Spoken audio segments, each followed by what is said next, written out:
Nós estamos começando agora ao vivo a nossa Escola da Fé. Há algumas semanas nós tínhamos retomado a Escola da Fé presencialmente nas graças, mas por conta dessa nossa situação, da situação da pandemia, nós desejávamos também continuar entrando na vida da comunidade, participando da vida das famílias, mas dessa vez encontramos essa alternativa, que é falarmos da nossa fé, mas por meio dessas plataformas. Então, a gente queria retomar um tema que nós tivemos já presencialmente na Escola da Fé da Paróquia das Graças. E hoje a gente queria retomar essa temática, que é a introdução à Bíblia. Nós tivemos já no encontro essas bases, e o nosso intuito enquanto Escola da Fé é realmente dar as bases da nossa fé, as bases da nossa religião, da nossa religiosidade, mas também os fundamentos da nossa fé nessa perspectiva teológica, cristã, claro, católica. Afinal de contas, nós pertencemos a uma denominação, a Igreja Católica. Para isso, a gente queria hoje apresentar os fundamentos breves da Bíblia. Os grandes estudiosos, aqueles que conhecem profundamente a Bíblia, talvez para essa nossa conversa seja uma conversa um tanto simples, mas é a partir dessa simplicidade que a gente queria iniciar, porque queremos responder a algumas questões, como, por exemplo, como e por que surgiu a Bíblia? Quando a Bíblia foi escrita? Como essa Bíblia foi escrita? Quem determinou quais livros eram sagrados e quem determinou os livros que comporiam as Sagradas Escrituras? Como surgiram essas formas de tradução de Bíblia que a gente hoje conhece e que a gente diz Bíblia católica, Bíblia protestante? De onde vem tudo isso? Vejam, para nós cristãos, não somente para nós cristãos, mas para nós que somos chamados como religiões do livro, os judeus, os muçulmanos, os cristãos, a palavra de Deus que está nas Escrituras, elas compõem um grande tesouro e que nós a carregamos como que num vaso de barro. Nós carregamos a palavra de Deus no nosso coração, na nossa mente, mas a gente guarda apesar dos nossos deméritos, apesar das nossas quedas, apesar da nossa fragilidade humana, ainda assim nós carregamos esse grande tesouro que é a palavra de Deus. O Catecismo da Igreja Católica afirma no número 136, Deus é o autor da Sagrada Escritura ao inspirar os seus autores humanos. Age neles e através deles. Fornece assim a garantia de que seus escritos ensinam, sem erro, a verdade salvífica. Em última análise, para nós cristãos, mesmo que os hagiógrafos, os homens que foram inspirados a escrever as Escrituras, inspirados por Deus, em última análise, nós dizemos é o desejo do próprio Deus, que veio na história caminhar com o povo, para nós, o povo de Israel. Mas vejam, ao abrir as Sagradas Escrituras, nós não podemos abrir de qualquer jeito. Nós precisamos de algumas chaves para fazer a leitura das Sagradas Escrituras. Afinal de contas, tem 2.000 anos, 2.300, 2.500 anos, quase 3.000 anos, que essa palavra começou a ser escrita em tempos, em linguagens, a partir de escritas, a partir do conto de um para o outro, que distancia-se bastante da nossa cosmovisão, da nossa ideia e nossa percepção de mundo. Por isso é interessante que a gente também conheça brevemente como quando os primeiros escritos da Bíblia surgiram, as pessoas em uma época pensavam, tinham uma ideia de mundo. Assim, a gente percebe que no primeiro momento, a ideia de mundo é essa ideia de um mundo como se fosse um prato. E Deus criou tudo isso. Os próprios escritores sagrados e o próprio povo da Bíblia assim tinha essa ideia. Vejam que no livro dos Provérbios diz: quando firmava os céus, lá estava eu. Quando traçava a abóbada sobre a face do abismo, quando condensava as nuvens no alto, quando enchiam as fontes do abismo, quando punham limite no mar. A ideia de que existe uma abóbada, a ideia de que o mundo está plano, tudo que estivesse nessa lateral cairia, é uma ideia bíblica, mas é uma ideia muito própria de um povo, de um tempo. Vejam que a Escritura diz: ele traçou um círculo sobre a superfície das águas, onde a luz confina com as trevas. Olha, outra expressão que está no livro do profeta Isaías: ele está entronizado sobre o círculo da terra. Ele estende os céus como uma tela, abre-os como uma tenda que sirva de habitação. Esta ideia, acima das nuvens está Deus. Abaixo de Deus estão as nuvens, o céu, as janelas por onde passam as águas, a separação do firmamento. A partir de sua percepção de mundo. Era essa a percepção de mundo do povo da Bíblia. Mas vejam, esse povo se localiza em uma região. Qual é a região que esse povo se encontrava? Esse povo da Bíblia. Então é a região, essa região aqui onde nós temos hoje Israel. Ali é onde o povo se estabeleceu. Efraim, Simeão, Rúben, Issacar, Zabulon, Manassés, Reino do Norte, Reino do Sul. Hoje, onde está Israel? Hoje, onde a gente encontra Jerusalém? Hoje, onde a gente encontra Tel Aviv, Belém? Essa região é onde as Sagradas Escrituras nasceram. É onde esses escritos foram compostos. Mas esses escritos se perderam ao longo dos anos. Vejam, o próprio judaísmo guardou ao longo dos anos esses escritos.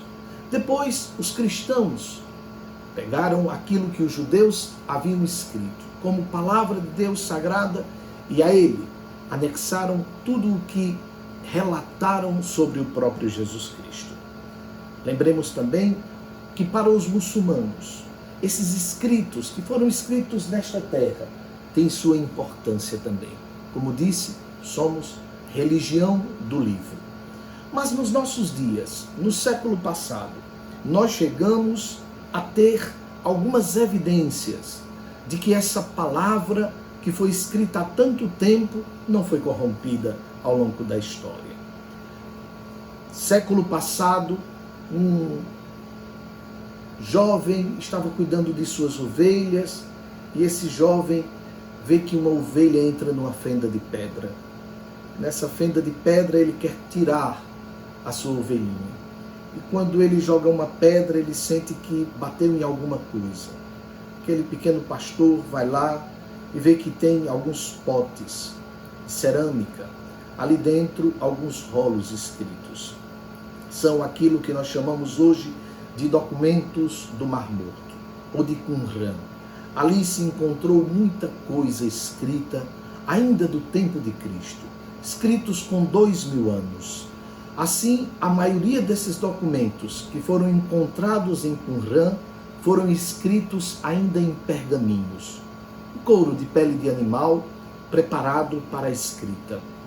Esse tipo de pergaminho que foi utilizado nesses documentos de Qumran era de pele grossa, presumivelmente de animais pequenos, como cabras, como ovelhas, diferente da Torá moderna. Eles eram feitos a partir de pele de vacas. Então, nós temos aí sinais que os arqueólogos, os grandes estudiosos, eles dizem, existem textos da Bíblia que foram encontrados recentemente. Esse material é um material que foi evoluindo ao longo dos séculos. Por quê? Porque primeiro a Bíblia foi escrita em tijolos. Ela foi escrita em blocos daquilo que nós chamamos argila fresca. Escrevia com uma varinha de madeira e depois esses blocos eram cozidos e guardados. Então imaginemos a quantidade de blocos para se escrever um pouco da palavra de Deus. Com o tempo, o papiro passou a ser usado. Aquilo que se chamava de biblos, uma planta que crescia nas margens do Nilo, e os filamentos dessa planta eram cortados e produziam uma folha fina, com uma única face. Ali também a palavra de Deus foi escrita. Depois, por pergaminho, aquele processo da cidade de Pérgamo, nos quais se escreviam em peles de animais que eram curtidas. Aqui nós já temos uma pista. A palavra Bíblia, ela vem desses elementos que nós conhecemos ao longo da história. Mas vejam, a palavra Bíblia, do grego, quer dizer os livros. Também é conhecida como Sagrada Escritura, nós chamamos de a lei e os profetas, os judeus chamam de Tanakh, Torá, Neviim, Ketubim, ou seja, a lei, os profetas e toda a tradição judaica. Mas a Bíblia para nós tem uma grande divisão. Ela divide-se em duas grandes partes. Ela divide-se em Antigo e ela divide-se em Novo Testamento. A palavra testamento quer dizer pacto, quer dizer contrato, quer dizer aliança. A Bíblia então é um pacto, é uma aliança, dizem os religiosos, os que seguem as Escrituras. É um pacto, é uma carta de amor que Deus escreve para a humanidade. Só que para abrirmos a Bíblia, nós temos que ter também algumas chaves de leituras técnicas, como, por exemplo, compreender o que é capítulo, o que é versículo, para que uma vírgula, para que um ponto e vírgula, um traço, um SS, são técnicas, são meios para que a gente pudesse melhor conhecer as Escrituras. Número maior, capítulo, um número menor, versículo, a vírgula que separa os capítulos de versículos, ponto que separa os versículos não seguidos ou capítulos, o ponto e vírgula que separa capítulos, separa livros, um traço que indica uma sequência de versículos, por exemplo. Quando a gente vê numa citação duas letras S, significa ler os capítulos ou os versículos seguintes, aquilo que se sucede. Mas ainda fica-nos uma pergunta: em que língua a Bíblia foi escrita? Então, primeiro temos que entender que o Antigo Testamento, a sua grande gama, foi escrito na língua hebraica. Claro que temos textos, pedaços, em grego ou aramaico. Depois conversamos sobre isso.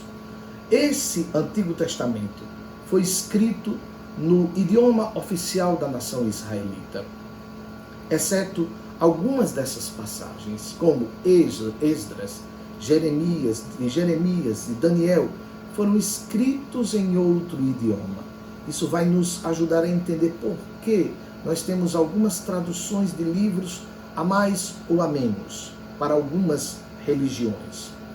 O aramaico era aquele idioma semítico, falado desde 2000 a.C., em Arã, olha só, em Arã. Arã dá a palavra aramaico, ou na Síria, que é a mesma região de Arã. O grego, então, é a língua oficial do Novo Testamento, em que foi originalmente escrito. Claro que há estudiosos que dizem, pode ser que alguns trechos não tenham sido escritos em grego, como, por exemplo, alguns perguntam Mateus, mas isso é uma questão que os grandes estudiosos se debruçam ao longo dos tempos. Também no Novo Testamento nós temos algumas questões de palavras em aramaico. Quando Jesus fala e que o escritor sagrado coloca o escrito, a fala em aramaico, Jesus falando em aramaico. Assim, nós podemos resumir. O Antigo Testamento é escrito em hebraico. O Novo Testamento é escrito em grego. Mas a Bíblia era um conjunto todo escrito. Não tinha essas divisões como nós a temos hoje, capítulos de versículo. Então, no século IV, por volta do ano 384, o Papa Dámaso pediu a primeira tradução da Bíblia que foi feita por São Jerônimo. Chamou-se a tradução da Vulgata. São Jerônimo se celebra no dia 30 de setembro. E essa é uma nova versão. Ela saiu do hebraico, do grego, para a língua que o povo podia entender. Então o Antigo Testamento foi traduzido do hebraico, o Novo Testamento foi traduzido do grego. E aí então, nesses assuntos bíblicos, São Jerônimo foi um homem muito sábio. Ele era um homem piedoso, era um homem de vida moral correta. Conta-se que, inclusive, para traduzir as Escrituras, São Jerônimo teria se retirado para um mosteiro em Belém. Assim, ele poderia traduzir honestamente a palavra de Deus. E a Vulgata, que nós temos acesso ainda hoje, é essa tradução de São Jerônimo, primeira, para todos os cristãos nos dias de hoje. Então, para nós, a palavra de Deus, a Bíblia é inspirada pelo próprio Deus para um agiógrafo, para um homem inspirado pelo Senhor. Depois foi feita a divisão em capítulos. Um cardeal da igreja, chamado Estevão, em 1228, ele faz a divisão em capítulos. E já no século XVI, por um frade, Santo Paninho, foi feita a divisão em versículos. Para nós, cristãos, católicos, guardamos 73 livros. A Bíblia teria 1.333 capítulos e mais de 35.000 versículos. Qual a linguagem, qual a língua que o povo falava no tempo de Jesus? O aramaico. Essa era a fala. Quando Maria se dirigia ao seu filho, quando José falava com Jesus ou Maria, falava em aramaico. Por isso, recordemos, muitas palavras estão escritas em aramaico nas Sagradas Escrituras. Uma outra questão importante para a gente introduzir a leitura das Sagradas Escrituras é a formação do cânon bíblico. Como a Bíblia foi formada? Foi do capricho de um papa, do capricho de um cardeal? Foi um dos apóstolos que começou a escrever as Sagradas Escrituras e definiu quais seriam os livros sagrados, aqueles guardados? Vejam, a palavra cânon, ela é uma palavra latina, que significa, de forma simples, modelo. O termo latino deriva do grego, cânon, que quer dizer cana ou caniça, que era um instrumento de medida usado nos tempos bíblicos. Hoje em dia, nós chegamos em uma loja de tecido e a gente encontra uma madeira grande, que o povo dá o nome de metro. É como se fosse esse metro, uma medida oficial.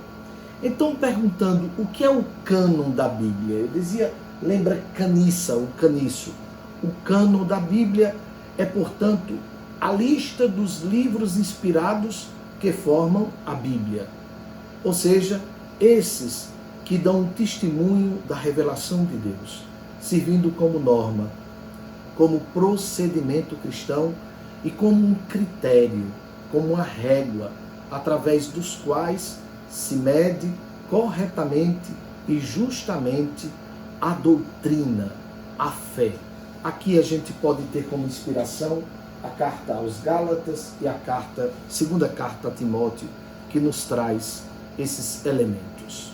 Mas ainda mais, o cânon da Bíblia já que o Antigo Testamento foi escrito quase todo em hebraico, a primeira tradução da Bíblia, ela trouxe essa composição desses livros. Nós chamamos os livros canônicos. Mas depois uma segunda tradução da Bíblia foi feita, a chamada Alexandrina, ou dos 70, e nessa outra tradução, alguns livros não fizeram parte. Então nós temos Tobias, Judite, Sabedoria, Hebraico, Eclesiastes, Baruque, etc. Então eles encontram-se somente nessa tradução. Não se estavam naquela primeira Bíblia, naquela primeira tradução chamada de palestinense ou de Esdrina, mas na tradução de Alexandria ou dos 70. Por quê? Porque esses daí não eram aceitos, porque eram livros ditos não compostos no terreno de Israel. Deus só inspiraria no território de Israel. Deus só inspiraria em um tempo. Deus só inspiraria em uma língua.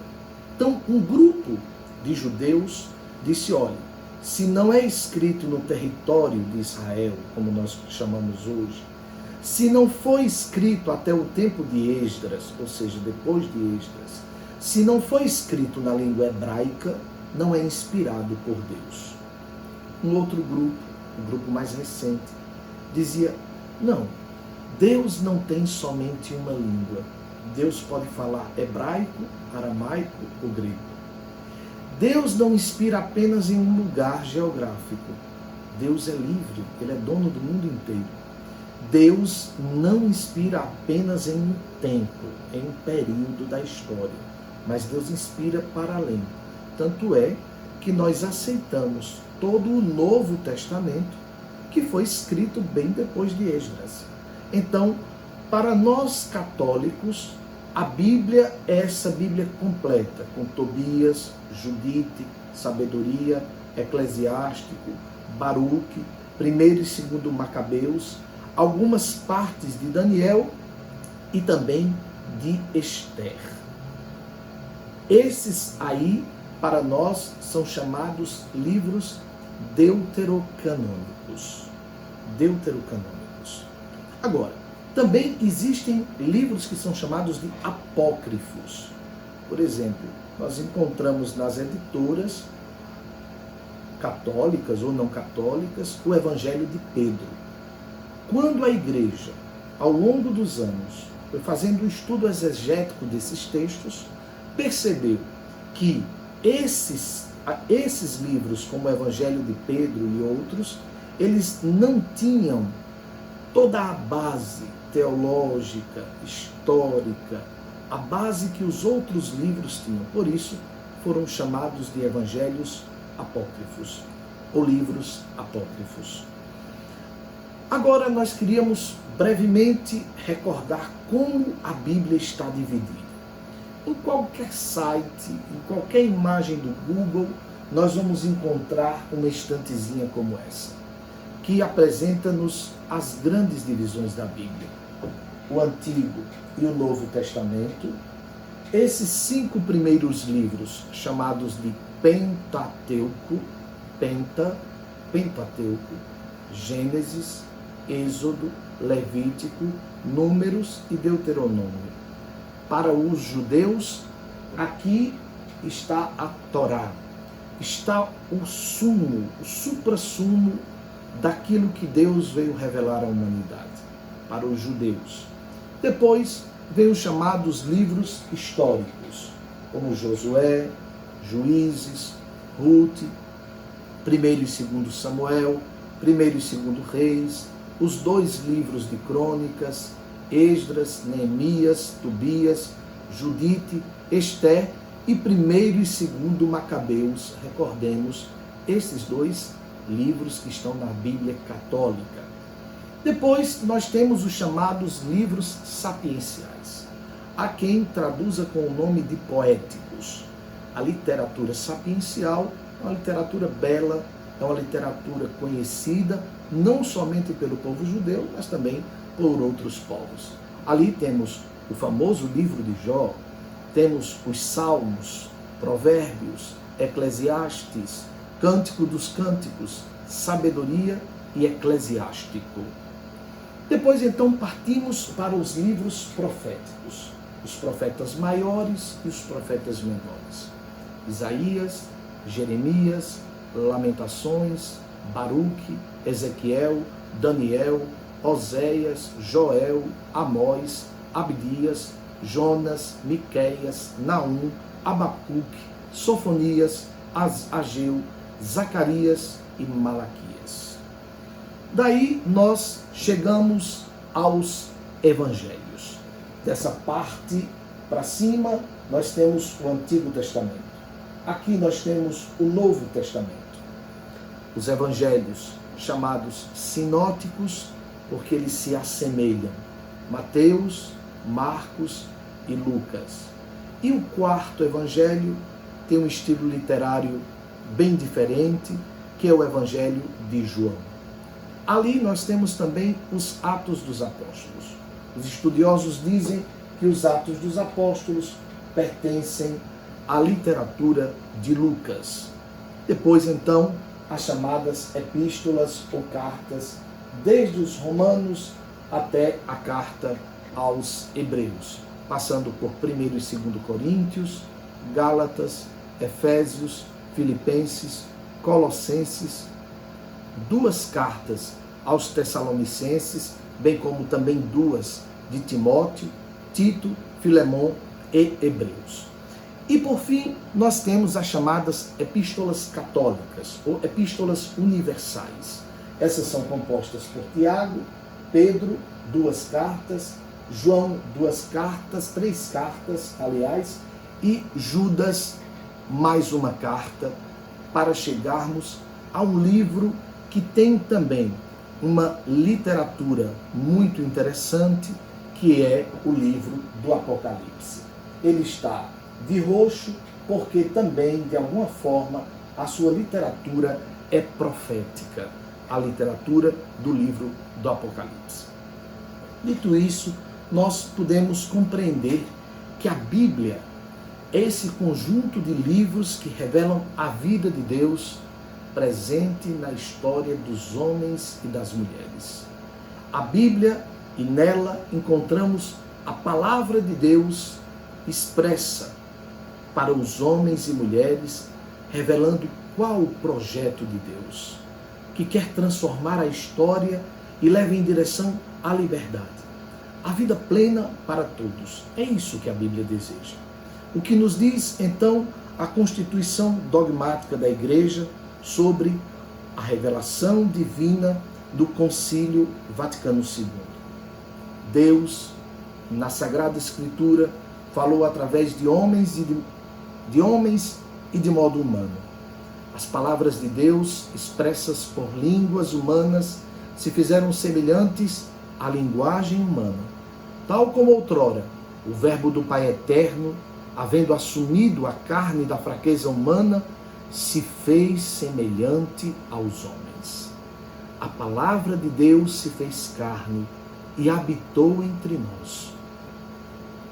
Algumas Bíblias, como a Bíblia Ave Maria, traz na sua introdução essa carta conciliar, chamada Dei Verbum, a palavra de Deus.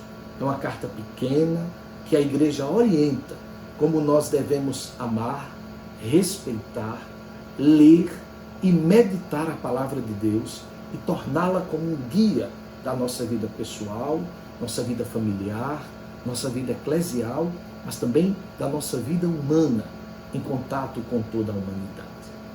Vejamos só, se estamos fazendo uma breve introdução de forma muito simples da palavra de Deus, se nós queremos nos aprofundar no conhecimento da palavra de Deus, nós também devemos ter muito cuidado. Por quê?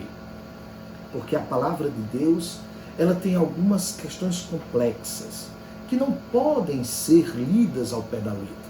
Ela precisa de ter uma interpretação, ela precisa de ter fundamento histórico, teológico, arqueológico. Por isso ela precisa de ser interpretada, ou seja, é preciso fazer a hermenêutica dessa palavra de Deus, ou seja, a interpretação a partir da exegese. O que é exegese? É o estudo mais aprofundado a partir da época. Compreender os costumes, os hábitos, a maneira como se portavam, se vestiam, compreender a geografia bíblica, a história geral, iluminando a história bíblica iluminando a história geral. Então vejam, essa grande composição que deve ajudar-nos a entender a palavra de Deus. Senão, cada um de nós vai buscando entender do jeito que deseja e muitas vezes a gente pode até se perder lendo a palavra de Deus, se não fizer com muita cautela, se não fizermos no clima de oração, mas também no conhecimento que os grandes estudiosos, que a ciência nos deu, para que a gente pudesse se aprofundar de verdade na palavra de Deus. Por isso, agora queria passar para um último instante perguntando: como a gente não deve ler a Bíblia?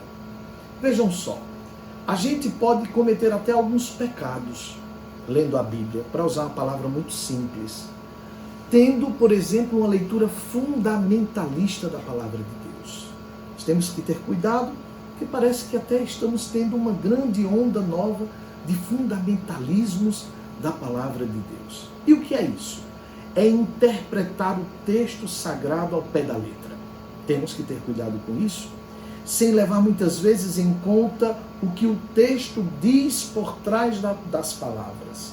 É preciso compreender os sentidos dessa palavra que foi escrita há 2000 anos. Vossa mercê foi trocada por você para nós há tão pouco tempo. Então imagine o fosso que existe na interpretação dessa palavra 2000 anos atrás. Por isso pode haver uma leitura distorcida que leva a um fanatismo e muitas vezes até a uma intolerância religiosa quando a gente lê a palavra de Deus de forma fundamentalista. Com muita caridade, preciso dizer, nos meios, nessas plataformas de internet, é o que a gente tem encontrado muitas vezes. Pessoas fundamentalistas, intolerantes, incapazes de dialogar, usando a própria palavra de Deus para a intolerância. Como é que a gente pode evitar isso? Primeiro, não impor aos outros as nossas ideias. Assim creio eu, mas devo respeitar a forma que o meu irmão crer, sem abrir mão daquilo que creio. Não precisa que eu abra mão da minha fé. Depois, deixando-me questionar pelos outros. Uma fé madura precisa ser questionada. O próprio Paulo já disse que por um tempo nós tomamos leite, mas chega uma hora em que nós precisamos de um alimento mais forte. Assim é a nossa fé. Às vezes a gente começa de forma muito simples, depois a gente começa a questionar. Questionar a fé faz bem. Deixar-se questionar pelas ideias dos outros. Também levar em conta o contexto em que os livros foram escritos. Nós não podemos pecar com o anacronismo. Nós temos que entender que o texto bíblico foi escrito em um tempo, em uma região, em uma língua, em uma cultura, em costumes próprios. E também descobrir nos textos o que há de simbólico, o que há de poético, para nós também não transformarmos simbolismos em realidade. Há muitas questões que são simbólicas que nós temos que compreender a partir da perspectiva da poesia ou mesmo do simbolismo. Uma outra questão que nós temos que ter cuidado é com a leitura chamada de apologética. A apologética a gente pode traduzir por defesa, imediatamente. E o que é isso? É usar os textos para defender ideias, para defender doutrinas que não estão presentes neles. Às vezes a gente quer usar a palavra de Deus para defender aquilo que a palavra de Deus nem se refere. E a palavra de Deus pode ser usada manipulada por correntes extremas de um lado ou do outro. Aí a gente vê surgir tradicionalismos, medo de descobrir novas ideias, ou então a palavra de Deus sendo usada como mecanismos para ideologias, de direita, de esquerda, seja lá qual for. Como é que a gente pode evitar? Abrindo-se ao novo pela realidade da palavra de Deus. Ler não apenas um trechinho pequeno e agora sair imaginando que tudo está apenas ali. O texto pequeno que eu leio, aquilo que nós chamamos nos estudos bíblicos de perícope. Esse pequeno texto tem que ser estudado, mas ele tem que ser visto no macro, entendido como um todo. Se eu pinço, se eu tiro alguma coisa da Bíblia e ali eu vou achar que trago a resposta para tudo, às vezes pode ser que eu possa deturpar esse trecho da palavra de Deus. Então, não ler apenas um trecho, mas expandir o nosso olhar, expandir a nossa leitura, descobrir livros e textos relacionados para ampliar a nossa visão. Essas Bíblias de estudo, como a Bíblia Tebe, a Bíblia de Jerusalém, a Bíblia do Peregrino, essas Bíblias de estudo sempre nos traz referências na nota de rodapé. Quando a gente vai na referência da nota de rodapé, que nos lança para a leitura de outro livro, a gente vai iluminando aquilo que está escrito naquele trecho que acabamos de ler. Então, não ser submisso a certas interpretações que estão prontas.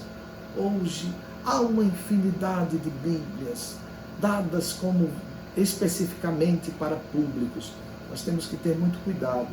E há notas de rodapé que trazem muitas vezes intenções outras, e a gente tem que ter muito cuidado quem traduziu, por que traduziu, quem são essas pessoas. Por isso, um bom leitor da palavra de Deus, ele também traz em si a possibilidade de ser um pesquisador. Ele pesquisa, ele entende como aquele trecho do Novo Testamento ele encaixa no Antigo Testamento. Como aquilo que era uma questão do Antigo Testamento encontrou uma resposta no Novo Testamento. Preciso dizer-lhes, e sei que falo especialmente para católicos, nós temos que ter cuidado. Há grupos que estão presos ao Antigo Testamento, passam pregações infinitas, demoradas no Antigo Testamento.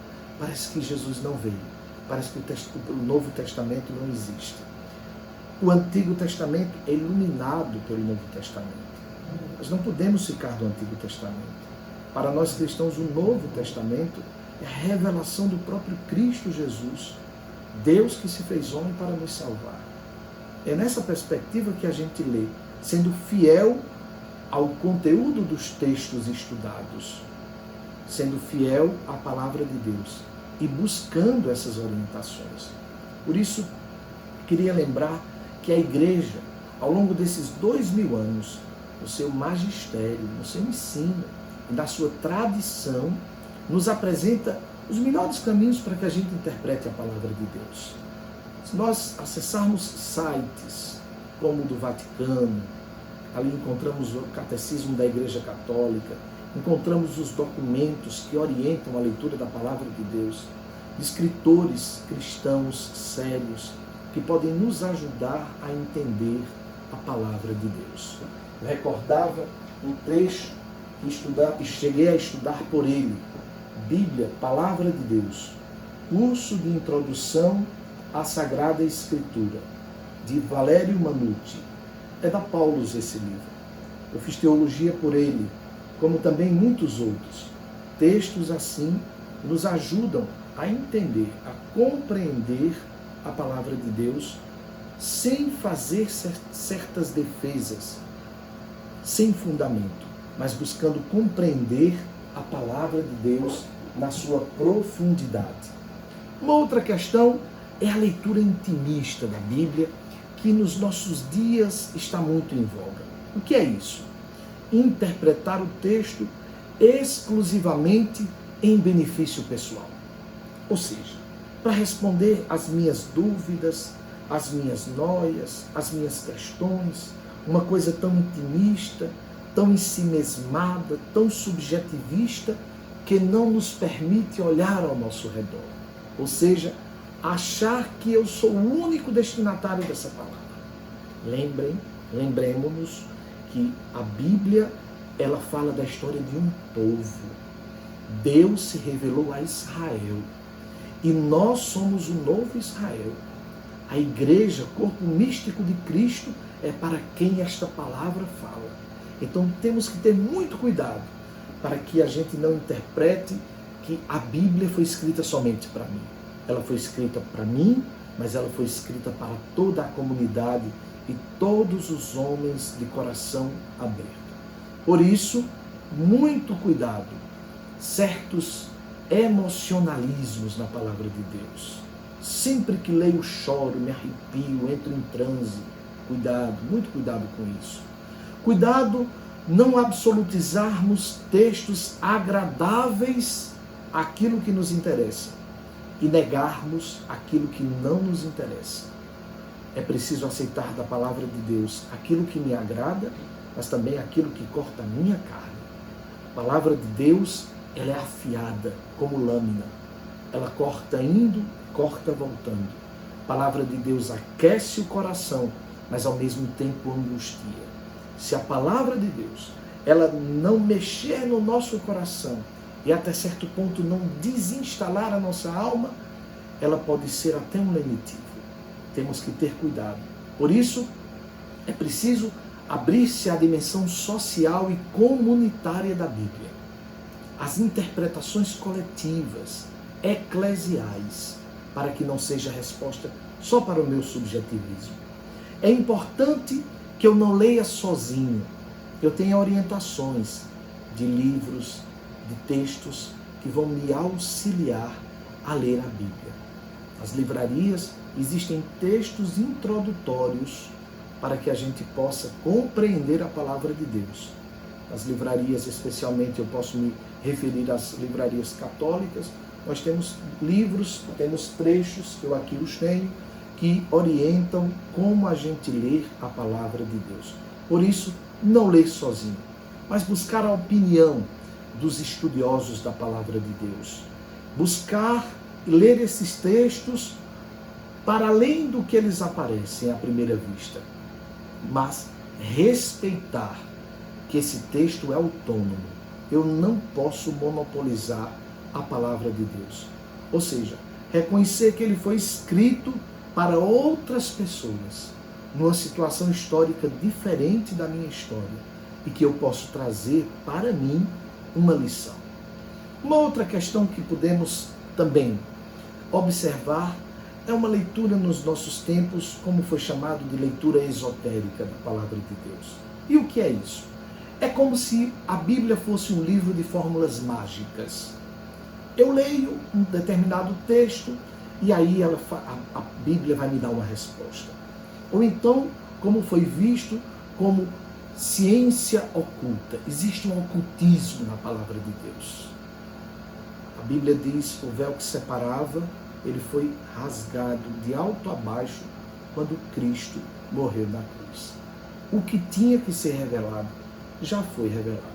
Não adianta a gente buscar mistérios, fazer jogos de números, fazer traçados nas Sagradas Escrituras, porque essa não é a questão do cristianismo.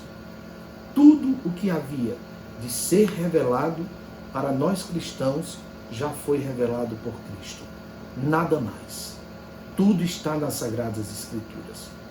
Isso, se a gente não tiver cuidado, leva a um certo misticismo, a uma certa citação de frases isoladas, usando a Bíblia para previsões do futuro, para questões catastróficas. Pessoas que, inclusive, estão usando trechos da Bíblia nesses tempos de coronavírus para dizer que já estava escrito que uma grande peste. Cuidado. Nesse tempo, essas leituras esotéricas da palavra de Deus podem virar leituras histéricas. A palavra de Deus é suave, ela corta manso e ela nos dá a revelação do próprio Cristo Jesus. Se é para amedrontar, se é para fazer medo, se é para deixar as pessoas acuadas no canto da parede, não é de Deus, não é da palavra de Deus. Como a gente pode evitar isso? Não ler a Bíblia para adivinhar o futuro. Pessoas que abrem a Bíblia querendo adivinhar o futuro. Não. Teologia católica diz, é preciso ler os sinais dos tempos. O que é isso? É preciso ler na história aquilo que Deus vai falando a cada um de nós. Depois precisamos ser fiéis ao conteúdo do texto. Uma leitura responsável, ela é também, considera o conteúdo do texto. Não usa palavras isoladas, não desvincula a palavra do texto. Por isso, é preciso ter humildade para reconhecer que toda interpretação da palavra deve estar de acordo com o projeto de Jesus. E para nós católicos em especial, é preciso reconhecer que há um magistério e há uma tradição que nos ajuda a gente fazer com que esse rio margeado possa desembocar no grande mar. Assim, os grandes estudiosos, tenho aqui bastante livros estudiosos das Sagradas Escrituras, ao longo desses 2000 anos, não estudaram à toa, estudaram com seriedade, com profundidade. Há grupos que se encontram, inclusive hoje, católicos, ortodoxos, judeus, muçulmanos, protestantes, para uma leitura profunda da palavra de Deus, sem puxar para questões de certos misticismos, certos ocultismos ou certas adivinhações. É preciso lembrar que Jesus tinha um projeto de vida e vida em abundância para todas as pessoas. Jesus tinha um projeto de implantar o seu reino, de amor, de justiça e de fraternidade. Um mundo novo, um mundo diferente, em que ele pudesse ser reconhecido como Senhor. Que a nossa salvação vem por ele. Que além da glória temos que passar pela cruz. Inclusive a cruz desses dias que nós estamos vivendo. Nós precisamos viver essa experiência. Uma outra questão que precisamos ter muito cuidado é a leitura reducionista da palavra de Deus. Ou seja, reduzir muitas vezes o texto apenas à questão religiosa e desprezar os aspectos sociais. Vejam, se eu falo da questão da mulher na Bíblia, o próprio Jesus quebrou com algumas questões da mulher na Bíblia. Então, eu tenho que olhar que socialmente, no tempo de Jesus, a mulher tinha um outro papel diferente do nosso. Por isso que eu tenho que fazer essa leitura. Eu tenho que compreender que socialmente a postura do homem em relação à mulher e da mulher em relação ao homem na Bíblia, há 2000 anos, era uma. Por isso, eu não posso esquecer desses aspectos sociais. Quando eu digo que Jesus entrou no templo e ele expulsou os vendilhões do templo, é preciso que a gente tenha muito consciente as questões econômicas do tempo de Jesus. Por exemplo, para que eu pudesse comprar o animal que eu ia sacrificar no templo, eu tinha que trocar a minha moeda pela moeda sagrada do templo, que tinha um ágio. Então o meu dinheiro desvalorizava nesse ágio e eu comprava o animal pelo valor que os sacerdotes eles vendiam no templo.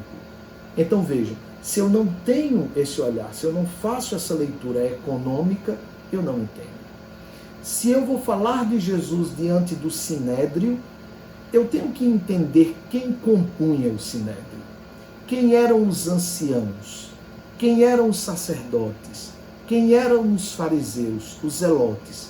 Então eu tenho que entender a questão política, tanto quanto a questão cultural, do alimentar, do vestir, do caminhar, do portar-se, das músicas. Então todas essas questões devem ser consideradas. Por isso eu tenho que ter um olhar mais amplo e não reducionista. Ao ler um trecho da palavra de Deus, eu preciso também trazer tudo o que está acontecendo à sua volta na questão política, social, econômica, cultural. Se eu não tenho esse olhar, às vezes fico apenas numa leitura devocionista da palavra de Deus. Um certo conservadorismo religioso que me dá uma falta de confiança àqueles elementos humanos que estão ali presentes. Então existem elementos humanos que estão presentes na palavra de Deus, inclusive da dor, do pecado, do erro. Como evitar? Lembrando-me de que Deus é Deus em todas as dimensões da vida. Mas valorizar as dimensões da existência humana como também querida por Deus. Deus admite de nós a nossa vida social, a nossa vida política, a nossa vida econômica, para a nossa felicidade. Por isso, é preciso interpretar os textos tendo em mente essas várias dimensões da vida humana. A antropologia teológica fala desse nosso Homo sapiens, faber, ludens, socialis, culturalis, religiosos.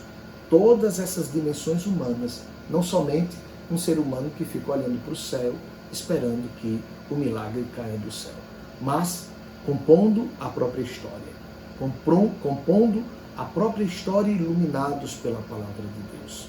Ainda uma dimensão é a leitura materialista da palavra de Deus. E o que é isso?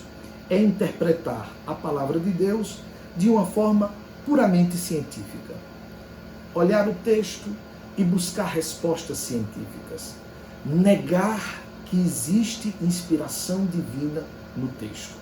Ou seja, ler a geografia de Israel pela Bíblia. Ponto. Ler buscando fatos históricos. Ponto.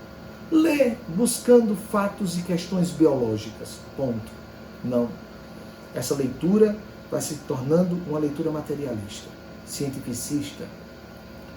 Um bom cristão que se aproxima da palavra de Deus, ele também fica fascinado. Eu recordo da expressão de Rudolf Otto: diante do mistério tremendo e fascinante, desse mistério que é a palavra de Deus, que é tremendo, que muitas vezes repulsa, faz a gente até ter medo, mas por outro lado, fascina, atrai-nos, seduziste-me, Senhor. Essa dimensão que não devemos esquecer. Por isso, temos que ter muito cuidado com o intelectualismo. Às vezes, nós que estudamos teologia, nós que somos professores, nós que vivemos na academia, já não somos capazes mais de nos deixar fascinar pelo mistério. É preciso sempre fazer essa leitura com o intelecto, mas com o coração, assentindo com a fé, reconhecendo com a fé. Como é que a gente faz para ter cuidado com esse intelectualismo? Seria um bom caminho a Lectio Divina, a leitura orante da palavra de Deus. Procure no Google Lectio Divina, ou leitura orante da palavra de Deus. Com os seus passos. Ler o trecho da palavra de Deus, depois silenciar, fazer uma leitura novamente, depois compor a cena, depois escutar aquilo que Deus fala no silêncio do meu coração, depois responder aquilo que Deus me pede, firmar um propósito. Lectio Divina, 5 minutos, 10 minutos por dia, fazendo a leitura da palavra de Deus. Buscar o bem comum em defesa da vida, em primeiro lugar. Cuidar da vida. A palavra de Deus nos ajuda a reconhecer, em obediência ao Deus da vida, que nós somos defensores da vida. A campanha da fraternidade desse ano falou de fraternidade, vida, dom e compromisso. É preciso reconhecer que a vida é um dom de Deus. É preciso que a gente tenha compromisso com esse dom de Deus que é a própria vida.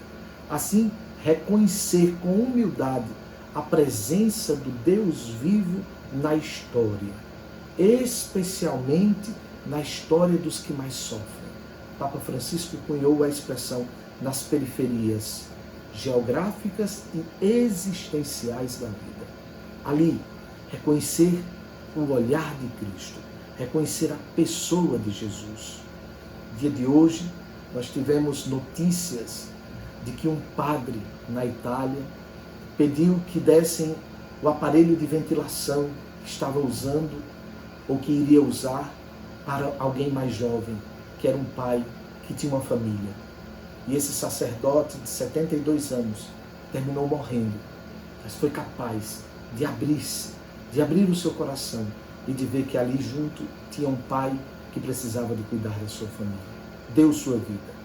50 padres, salvo engano, esses dias na Itália foram capazes de colocar-se a serviço do outro, inclusive dando a própria vida, vivendo o que Jesus fez. Por fim, temos que ter o cuidado com uma leitura apenas espiritualista. Ler a Bíblia com esses olhos voltados para a minha salvação pessoal. Apenas para mim. Olha apenas para o meu coração. Sem me preocupar com a vida do meu irmão. Sem me preocupar com a vida de quem está do meu lado. Muitas vezes eu me centro em mim mesmo, acho que eu sou o modelo, vou achando que eu sou o parâmetro para tudo, acho que sou tão certo que começo a ser moralista diante dos outros e começo a querer colocar regras e normas na vida do outro. E aí começo a ter certos desprezos pelo outro, desprezo pelas coisas da vida, pelo corpo, por exemplo. Há pessoas que quando começam com espiritualidade muito desencarnada, começam a achar que o corpo é pecado, começam a achar que a afetividade é pecado, e essas pessoas começam a fazer uma leitura tão espiritualista da palavra de Deus que não consideram sua humanidade, que não consideram-se humanos. Por isso, é preciso ler com os pés. Padre Fábio de Melo cantava: posso pisar o céu, mesmo preso ao chão, quem me levam são as notas da canção. Eu persigo o sonho que meu Deus tem para mim, vou seguindo os seus sinais e a sua luz.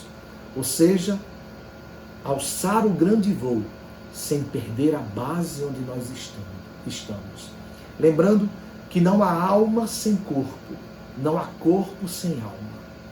Ler com essa preocupação de mudar o aqui e agora da nossa humanidade, por menos santo que esse mundo pareça, por menos santa que essa minha humanidade pareça, mas eu buscar viver esta palavra no concreto da minha vida, mesmo com minhas fraquezas, mesmo com as minhas fraturas.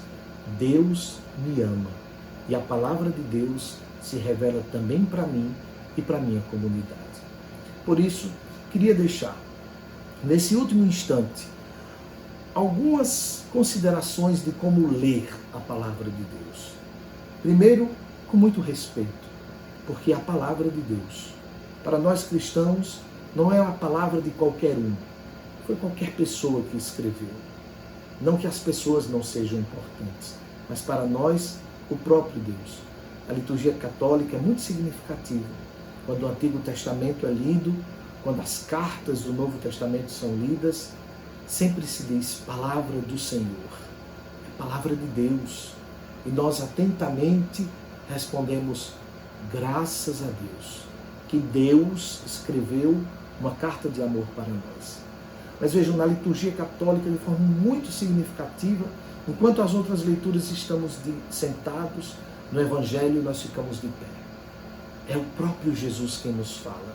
E quando termina, o sacerdote, o diácono, o bispo dizem palavra da salvação. Ou seja, Ele é minha salvação. Jesus é o meu rochedo. Ele é a minha segurança. Por isso eu dou glórias a vós, Senhor, porque me deste Jesus como Salvador da minha vida, da nossa vida e da história. Por isso esse respeito à palavra de Deus. São Francisco de Assis, onde encontrava um trecho da palavra de Deus, ele guardava. Hoje nós temos a palavra de Deus no jornalzinho, nas Bíblias, nós temos também nos nossos aparelhos de celular. Nós devemos ter essa mesma reverência à palavra de Deus. Depois, precisamos ler com humildade, sem pretender entender tudo. Não sou um grande estudioso da palavra de Deus. Fiz teologia por 4 anos, e ainda hoje, pelo menos diariamente, pego em alguma coisa para ler e entender a palavra de Deus. Posso dizer que entendo? Nada. Nada. Apenas estou caminhando. Apenas temos que entender que estamos caminhando. Tanta coisa que eu não sei da palavra de Deus. Tantas coisas que não sabemos. E vamos morrer sem saber, sem compreender. Por isso, simplicidade. Procurando encontrar nessa palavra alimento para a nossa vida espiritual. Não sei de tudo, mas posso compreender aquilo que Deus quer me dizer. Por fim, prudência. Com muita prudência. Nunca me apegar a uma frase sem conhecer todo o texto, sem conhecer o contexto da palavra de Deus. Assim, a palavra de Deus nos diz: nenhuma profecia é de interpretação pessoal, segundo Pedro 1,20. É preciso reconhecer que temos que interpretar a palavra de Deus à luz do projeto de Jesus, com os auxílios, os mecanismos, as chaves de leituras que nós recebemos dos grandes estudiosos da Bíblia, de um modo especial, do ensinamento da igreja, do seu magistério, do catecismo, do ensino que nós recebemos dos pais da fé e dos nossos pastores. Assim, queridos, eu queria encerrar esse nosso primeiro encontro e dizer que na próxima semana nós queremos aprofundar um pouco. Próxima semana nós vamos estudar o Pentateuco, de forma breve, sem muitos aprofundamentos, de forma simples. Nós vamos nos aproximar do Pentateuco para que a gente possa viver a palavra do Senhor. Todo o material que eu usei é material que está aí no domínio público da internet, nesses livros, nesses apanhados gerais da Bíblia de Jerusalém e muitos livros, por isso é um apanhado geral. Você vai encontrar partes desse material na internet, em livros, na Bíblia de Jerusalém, na introdução da Bíblia de Jerusalém e tantos outros textos. De toda forma, eu vou deixar esse material disponível no Facebook. E quem desejar pode também acessar nesse Facebook, ou então lá no Instagram está esse material e você pode usar, pode acessar e pode usar. Quero desejar a todos uma excelente noite, quero desejar a todos que sejam felizes, que tenhamos esperanças nesses tempos em que nós estamos confinados dentro de casa, mas aproveitemos para fazer coisas boas, conviver com nossa família, estudar a palavra de Deus, arrumar aquilo que precisa ser organizado, viver esses dias na fé e viver esses dias na esperança, porque tudo há de passar, mas a palavra de Deus permanece fiel para todos nós. Tenham todos uma boa noite e Deus os abençoe e os guarde. Amém.